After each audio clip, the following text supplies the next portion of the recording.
What's good, guys? Welcome back to another video. Today we're going to be going over the other side. My last video I made something about exponential rules. Now we're on that inverse side, which is the log rules. So without further ado, let's get right to it. All right, so the reason why I wanted to do log rules after exponential rules is because they're very much related. In fact, the log is the inverse of an exponent. So the log ideas and the log rules are very similar to the exponential rules. So I didn't write this up here, but I kind of wanted to show you this idea. 2 to the third, we know, is equal to 8.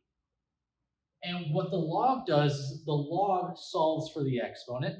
I went through this in another video, but we're just going to do this briefly. Essentially, this is the same thing as the log base 2 of 8 equals 3. Notice that this is just a rotation. Like this, 2, 8, 3, 2, 8, 3. That's the idea of a log. It solves for the exponent. Now, when we're solving logs, there's some times where multiple logs come in unison, or they come all at the same time. So like some log and another log and another log, and these are added, multiplied together, something like that. And that's where these come into play. So this first one here, log base b of m times n is equal to log base b of m plus log base b of n. Notice it's very similar to the exponential rule, or in other words, the product rule, where anytime you're multiplying a number and the base is the same, you add the exponents. It's the same thing here. Anytime a log, right, has two numbers on the inside that are multiplied together, it can be multiple terms, for example, or you can just separate a number out to two separate terms to make it. It is the same exact thing as those two terms added together, assuming that the base is the same, right? So log b of n plus log b of n. In other words, notice that these b values are the exact same. Now the same idea goes for division, right? Just like the quotient rule. Anytime you have two logs and the base is the same, and you're subtracting them, you can rewrite it as a division question. Now, I said this one the other way around because I also want you to realize that the way that it goes this way, it also goes back, right? So I can turn it into an addition question, expanding it, or I can simplify it back down into a multiplication question. It works either way. We can go back and forth. The last one here, the last major one at least, is anytime the argument, that's the number out in front, is raised to an exponent, we can also rewrite that with the exponent in front of the log. So this exponent right here can bounce up and back and forth. You can do either one. These are the main ideas. There are other log rules and stuff like that, but they're all based on these, or they're all intuitive, meaning that if we just solve them, the rules will come out themselves essentially. So from now I just kind of wanted to go through a couple questions, some using this, some not, kind of like a walkthrough, just to give you an idea or my thought process and how I go through solving log questions. So without further ado, let's get on to that. All right, so let's start with this first one here. We got 4 log 3 of 9 plus 2 log 3 of 3. Now, one thing that I want to kind of warn you right now is anytime you learn something new, especially in math, we want to use it everywhere, right? Anytime you have a hammer, everything starts looking like a nail. So first thing a lot of people are probably thinking of is, oh, I can move the 2 up in front, turn that into 3 squared, and then I can multiply these together because the product rule for logs, right? Anytime the base is the same, I can multiply. We don't need to do all that, right? In this case here, what I'm noticing is that log 3 of 3 and log 3 of 9, well, I can solve these, right? So the way that you solve logs, log is almost one of the most useless things ever because the way that you solve logs is you turn into an exponent, is I can exponentiate this. Log, or 3 to the what power equals 9? Well, that's 2. So I can rewrite this as 4 times 2 plus 2. And anytime your base value and your argument value are the exact same, so the answer is always going to be 1, because 3 to the what power is equal to 3, 1. So this is the same thing as 2 times 1. So 8 plus 2, answer here going to be 10. All right, here's our next question here. Log base 5 of 1/5 minus log base 5 of 25 equals negative 3x. Well, what would I do here? Well, first thing I'm saying is this minus, the base is the same. Should I use log rules? Well, this would have to be a division question. So it'd be 1/5 over 25. That's a complex fraction. So anytime you're dividing with anytime you have a number in the denominator, it's the same thing as multiplying by 1 over that number. So in that case, it's going to be 1/5 times 1 over 25, which is 1 over 125. It looks like a lot of work, right? So what I'm going to do here instead is I'm again going to solve these individually. Log base 5 of 1/5. Well, 5 to the what power equals 1/5? What I'm noticing is that 5 and 5, they're both 5, okay? The only difference is 1, the 5's in the denominator, the other one's in the numerator. In other words, it's flipped. So what I'm going to do here is this is a negative exponent. Well, what is it raised to? The negative first. This is negative 1 minus, well, log 5 of 25, 5 to the what power is equal to 25? 2 is equal to negative 3x. Well, negative 1 minus 2 is negative 3, is equal to negative 3x. Well, negative 3 divided by 3, x equals 1. And that finishes off our second question right there. All right. Now we got two variables in it this time. Let's say log base 3 of x plus log base 3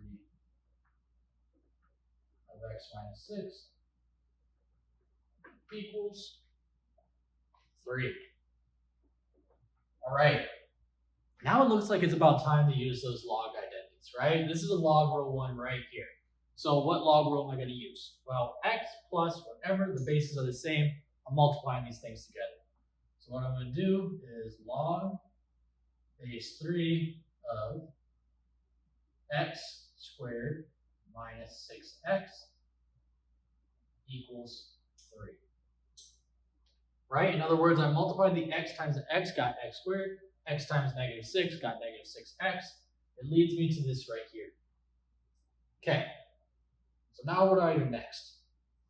Well, in terms of rules or anything like that, there's nothing else that we can do here. Right? This whole thing is now raised to the second, so I can't move the 2 out, unfortunately.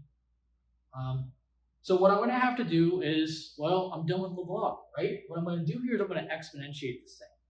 So remember, like I said, the way that it works, log base 2 of 8 is equal to 3.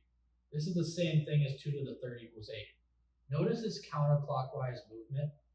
The base of a log is the base of the exponent. The answer to a log is the exponent, and the argument ends up being the answer. Well, just because it works here does not mean that it doesn't work here. In other words, just because like this is just numbers and this is all complicated and stuff, it's still the same exact thing, right? This is just a little bit more complicated, got a little bit more like stuff with it, was the same idea. So what I'm going to do is I'm going to do the exact same thing. So I'm going to rewrite this with that counterclockwise movement here as 3 to the third equals x squared minus 6x. Well, what is 3 to the third? 3 to the third is equal to 27. And then what I'm going to do is I'm noticing this is starting to look like a trinomial. I got x squared and I got x here. So I'm going to set it equal to 0. And I'm going to get x squared minus 6x minus 27. Yep. Is equal to 0. Okay. So now I got to think about what adds to negative 6 but multiplies to negative 27. Look at this. X minus 9, x plus 3 equals to 0. And there's only one answer here. X equals 9. Now some of you are like, why? There's a negative 3 as well. But the thing is with logs are not allowed to be negative, right? Because you got to think about it like an exponent. If we're thinking about an exponent, no matter what number you raise an exponent to, answer is never negative, right? It can't be negative. If I, raise it to a negative exponent, it turns it to a fraction. If I raise it to a fraction, well, that's just a small number, probably irrational. No matter what, right? The answer is always gonna be positive. So same thing with a log. Remember that invert, like that relationship, they work with each other. So in this case, it can't be negative either. So that only leaves us with one answer, x equals 9. Another type of log question that you might see a lot is expanding it or condensing it. And I wanted to go through one of those with you guys because that is the definition of using these log rules. So, okay, I got this one right here. I got 3 log 3 squared plus 1/2 log 3 of x. And again, the goal here is to condense this as much as possible. So what I'm going to do first is I got to kind of identify what rules I'm using. Well, I'm saying numbers in front of the log, so I know that the power rule is going to be involved here. And I see the plus, so I know product rule is going to be involved as well. So, what should I do? Well, what I'm going to do is I'm going to move the exponent in front for both of them. That rewrites this as log base 3 of 8, right? 2 to the third power is equal to 8, plus log base 3 of x to the 1/2 power. Don't feel like doing anything more with that. It's also known as the square root of x. I'll just leave it like that. Well, the next thing is I can multiply these things together because the plus, so I can just rewrite this as log base 3 of 8 square root x. I'll just do it there. There's nothing else that we can do here. That's the final form. We're all set. Right, another one similar to that. Let's do 1/2 log base 5 of 25 minus 1/3 log base 5 of 8. Yep, so same idea. First thing I'm saying automatically, this is moving up front. Well, 25 to the 1/2 power, in other words, square root of 25 is 5. So this is log base 5 minus, well, 8 to the 1/3 is the same thing as the cube root of 8, which is 2. Log base 5, 2. As log base 5 halves. It gets us the same place. There's nothing else we can do. I know some people are thinking this is 1. That is true, it is 1. But the goal here isn't necessarily to solve anything. It's just to condense it as much as possible. The fact that this is one single log term, that's condensed. We'll just leave it like that. All right, last question for today. Let's do log of 4/3 raised to 27 over 64 is equal to 2x plus 2. All right, what's the first thing that we're noticing? Well, what I'm noticing is that 3 has a really strong correlation with 27 and 4 has a strong correlation with 64. What is it? Well, if I raise 3 and 4 to the third power, I'll get those numbers. Notice that's flip-flopped. So what does that mean? Well, it means that, in other words, if I raise this to the negative first power, well, that's going to flip-flop it. So instead of it being 4/3, it's going to be 3/4. And if I raise it to the third power, it's going to end up equaling 27 over 64. So in other words, this whole thing's equal to negative 3 equals 2x plus 2. I'm going to subtract 2 to the other side. And then in this case, I get negative 5 equals 2x.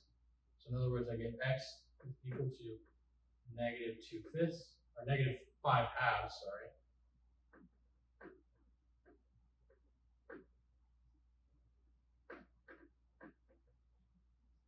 Now some of you guys might be asking, why is this an actual answer and the other one isn't? Well, the other one, let's kind of go back to it. It was the log, let me double check here, log 3 of x plus the log, like x plus 6 or something like that. The main thing here is that this right here, the argument, is not allowed to be less than 0. The reason why is because, remember, when we exponentiate this thing, it's going to be, this base is going to be the base here, the answer is going to be the exponent, so let's just put a box here, is equal to, in this case here, right? I just did this one right here. Notice that the argument's the answer to an exponent. Well, what were we talking about? An exponent, the answer to an exponent cannot be negative, right? Assuming everything's normal, right? Whatever, it cannot be negative. So in other words, x plus 6 cannot be negative. If I plugged in, my two answers were like -6 or -9 and something, I forgot. Something like that, right? If I plug that in here, well, that's going to make this thing negative. And I'm not allowed to have a negative argument. This is different here because this isn't the negative argument. This is just the answer to this equation. So that's where it's different. One made the argument negative. The other one is just a negative answer to an equation. And we're just simply solving. Well, I hope that helped you guys. If you guys have any questions similar to this that I didn't go over, and there's a lot of log questions and stuff like that, feel free to drop them down in the comments. If you guys want any tutoring or stuff like that, maybe you want just like that more one-on-one experience, always feel free to head on over to MindLeap Tutor, book a session with your boy. But until then, see y'all next time. Take care. Peace out.